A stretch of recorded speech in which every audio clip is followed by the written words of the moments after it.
Hello everyone and welcome to my solo RPG journal. Today we are designing scenario 4 in my Frostgrave solo scenario campaign thing. So in scenario 1 we had a player start here moving to with their goal to get into the manor where treasure was. There is a treasure available in the tavern and another treasure available in the storehouses, but there is the risk of having to fight additional undead there. As they're breaking in, they will have to fight these stone constructs, the statues here, and if they spend too long, they will have to fight roaming bands of skeletons. Once they have made it into the manor, the first floor of the manor is filled with undead. There are a number of crates in there which they can search to find treasure or more undead. And if they 6 turns after they begin, a vampire will rise from its coffin. That vampire has the key to the second level, so they have to get in, get the key from the vampire. If they can get there before 6 turns, they can stake the vampire and take the key easily, or they have to fight the vampire, kill the vampire, and take the key. Once they have gotten to the third scenario, the third board, they basically have a lot of chances to get treasure. There are a number of treasure. There are between 1 and 3 treasure in these crates. If they don't find treasure, they will find an undead creature. There is a definite treasure here, but these cages are holding ghouls. When they grab that, when that treasure is picked up, the cages will open and the ghouls will be released.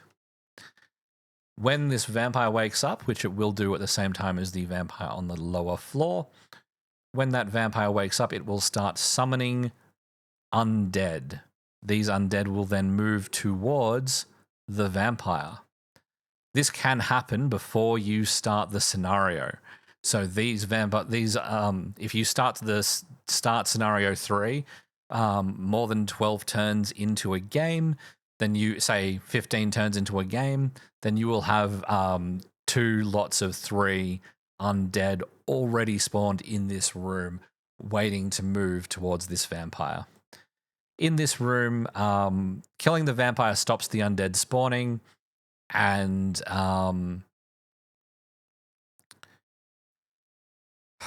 killing the vampire stops the undead spawning, and in this room are an additional 2 treasure to be discovered. When the player has had enough, they can just descend the stairs. And so that brings us to scenario 4. So scenario 4 would take place on board 1 in the same state as it was left in. So if there were living constructs still here, they'd still be there, standing where they were when the final model left the board.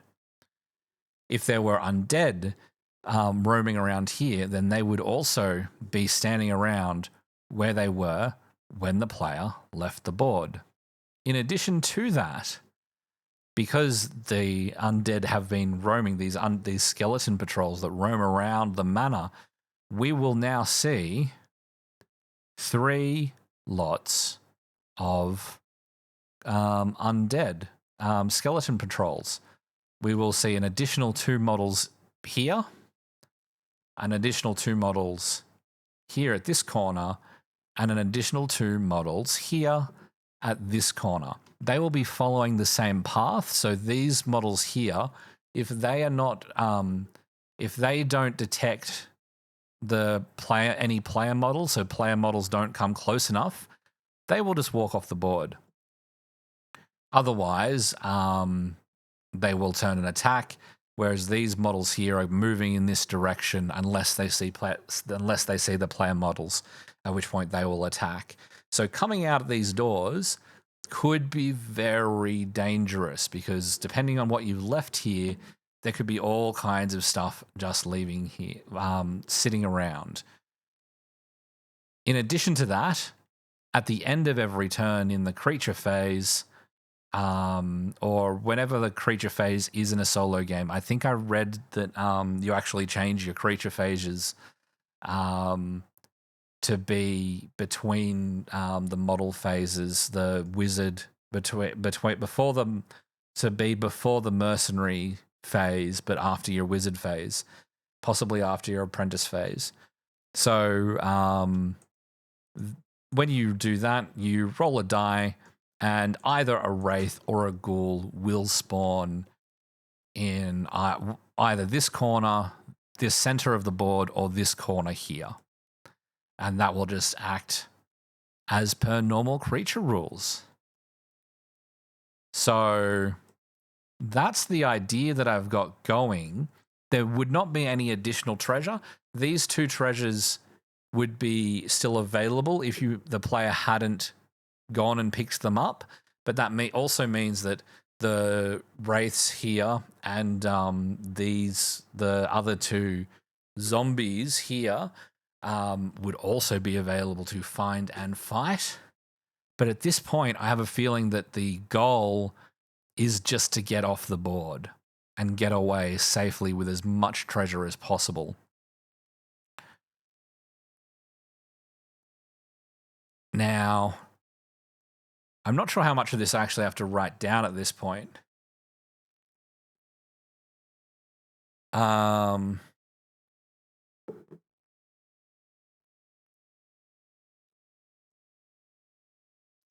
Far out. I was trying to do this without editing, and all right, we'll do it. We'll write down as much as we can. So, set up. The board starts. Scenario 4 is played on board 1. The board starts in the same state that it was in when the last player model left the board.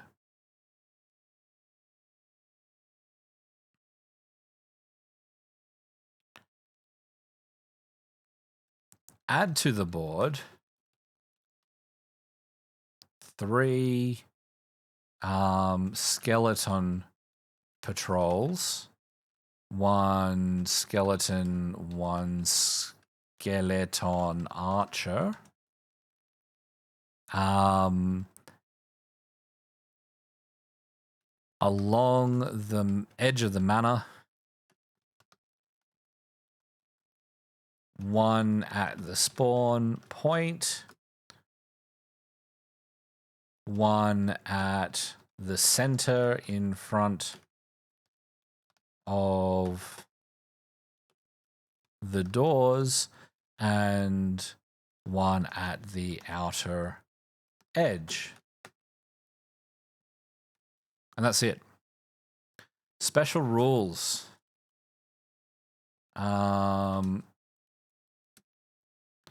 Skeleton patrols spawn 1 per turn.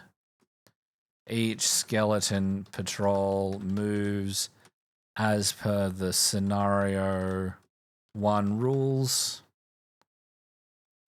and attacks player models that they can see.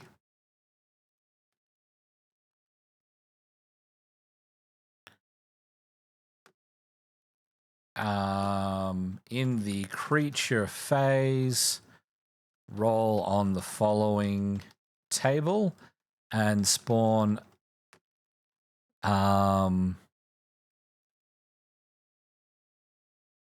one of these creatures at either the bottom left, bottom center, or bottom right corner of the board before moving them as per the creature rules.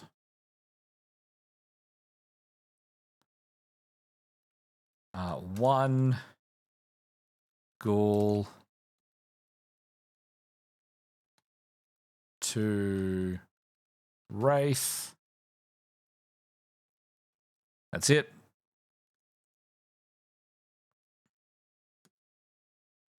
The player must move their models off the far side of the board to end the scenario. So they can just make a mad dash for it if they want.